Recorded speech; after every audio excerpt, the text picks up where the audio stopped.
Hello दोस्त, RRC level 1 भर्ती बढ़ाने की मांग के लिए आज 23 जनवरी 2025 को 11 बजे लोगों ने ट्विटर पे मांग रखा है। RRC level 1 increase vacancy separate ITI या 10th, या सीधा बोले आरआरसी लेवल 1 1 लाख भर्ती दो।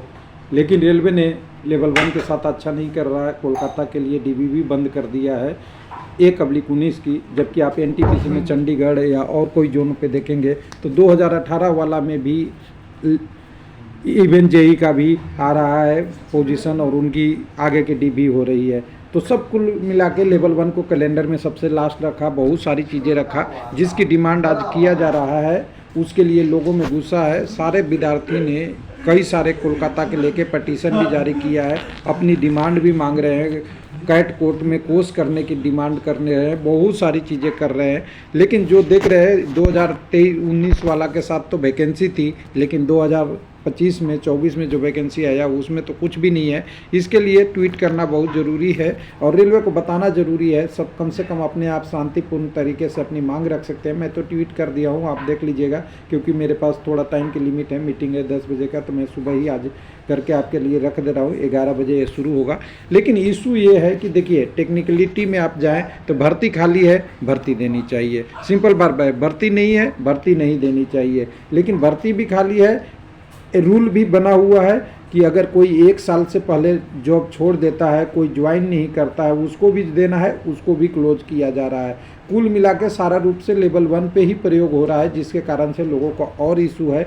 ऊपर से एजुकेशनल क्वालिफिकेशन का आपने देखा ही, हम नहीं कहते कि आईटीआई होनी चाहिए, लेकिन रेलवे ही तो कहा है कि आईटीआई करो, और आईटीआई करके लोगों के 30,000 से 50,000 लोगों का खर्च हो गया, तो अब कह रहे हैं कि आईटीआई नहीं चाहिए। हम कह रहे हैं 10th रहनी चाहिए, लेकिन 10th रहने के लिए आपने आईटीआई क्यों किया था? आप ही की गलती है। और आईटीआई पे एक भी भर्ती अगर ले लेते तो कम से कम आप ये कह सकते थे कि आईटीआई पे एक भर्ती लिया है। 2018 भी नहीं लिया गया, 2019 भी नहीं लिया गया, और 2025 में भी कोई भर्ती आई जो उसमें भी बात नहीं हुई। तो फिर ये लोगों को पैसे इतने 5-6 साल में बर्बाद करके समय करने वाला ये बात है। कुछ लोग कहते हैं कि आप आईटीआई का सपोर्ट कर रहे हो। देखो, मेरा ऐसा उद्देश्य नहीं है कि मैं आईटीआई बोलूं, लेकिन आपने जो 10th की क्वालिफिकेशन का बदलाव करने का नोटिस दिया ना, वो सबसे ज़्यादा गलती है और कल्पित यही है। इसको सुधार करने की ज़रूरत थी रेलवे को। कम से कम एक बार आईटीआई पे भर्ती लिख देते, फिर से नोटिस निकाल देंगे कि एक बार के लिए हमने ये किया है, अगली बार से आईटीआई लागू नहीं होता। तो कम से कम जो आईटीआई कैंडिडेट किए हैं उनको एक मौका मिल जाता। ये वाला फैक्ट है। बाकी मैं फेवर कर रहा हूँ, अगर ग्रुप डी की जॉब है, जैसा लेवल 1 का है, 18,000 जॉब है, 8वीं क्वालिफिकेशन रहता तभी मुझे कोई दिक्कत नहीं है। क्योंकि टेक्निकली अगर देखे भी, कोई भी कहे कि जिस हिसाब से जॉब जो काम है उसके हिसाब से एजुकेशनल क्वालिफिकेशन होनी चाहिए, उसी के हिसाब से सिलेबस भी होनी चाहिए। इसीलिए टेक्निकल एग्जाम, टेक्निकल सिलेबस की बात करते हैं। टेक्नीशियन में आपके सामने रिजल्ट है टेक्नीशियन 3 का, जिसमें आपको दिख रहा है कि रोबोट पास होंगे, और जो टेक्निकल स्टाफ होंगे उनको तो जो फील्ड से जुड़ा काम करने वाला है, एक भी कैंडिडेट सेलेक्ट नहीं होगा। ये फैक्ट है, कुछ अपवाद को छोड़ दे तो ये सारी चीज़ें खामियां है रेलवे को। हालांकि रेलवे बहुत बड़ा गुड ऑर्गेनाइजेशन था, लेकिन आजकल के देश में जो डिसीजन आ रही है उसमें सारा में एक्सप्लोर हो रहा है। 2024-25 में नोटिफिकेशन देके 2024 का नोटिफिकेशन 8/2024 देना, ये बिल्कुल गलत है।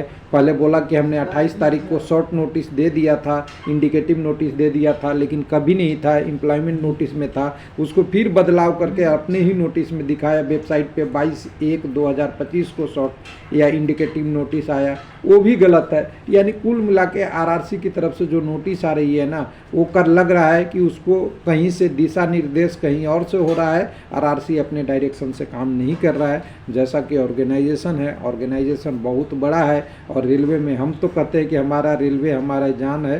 हालांकि कुछ घटनाएं वगैरह होती रहती है। कल भी हो गई महाराष्ट्र में, लोग क्या अफवाह कर ले, ट्रेन से नीचे उतर गए, वहाँ दूसरी पटरी पे ट्रेन आते के चलते में बहुत लोगों के जान माल की नुकसान हुआ। लेकिन फिर भी हमारे लिए लाइफ लाइन है, और लाइफ लाइन को किसी के कहने से अगर बदला जा रहा है वो बिल्कुल गलत है। दुख होता है कि रेलवे जैसा ऑर्गेनाइजेशन लोगों को इस लेवल तक पहुंचा दे कि बिना पॉलिटिकल इंटरफेस के विद्यार्थी अकेला खड़ा होकर कैट कोर्स करे, वगैरह वगैरह करे। रेलवे अपने आप में कैट का बड़ा ऑर्गेनाइजेशन है, अपने आप में सारी चीज़ें सुलझा लिया करती थी, लेकिन कोई अपवाद छोड़ के 1 आध 2 करके, 5 साल से ज़्यादा समय तक रेलवे अपने आप में सारी चीज़ें सुलझा लिया करती थी, लेकिन कोई अपवाद छोड़ के 1 आध 2 करके, 5 साल से ज़्यादा समय तक रेलवे अपने आप में सारी चीज़ें सुलझा लिया करती थी, लेकिन कोई अपवाद छोड़ के 1 आध 2 करके मैक्सिमम लोगों को साथ चलता था, लेकिन आज के डेट में मैक्सिमम लोगों को विरोध करने के लिए मजबूर कर रहा है, वो गलत है। थैंक यू, धन्यवाद।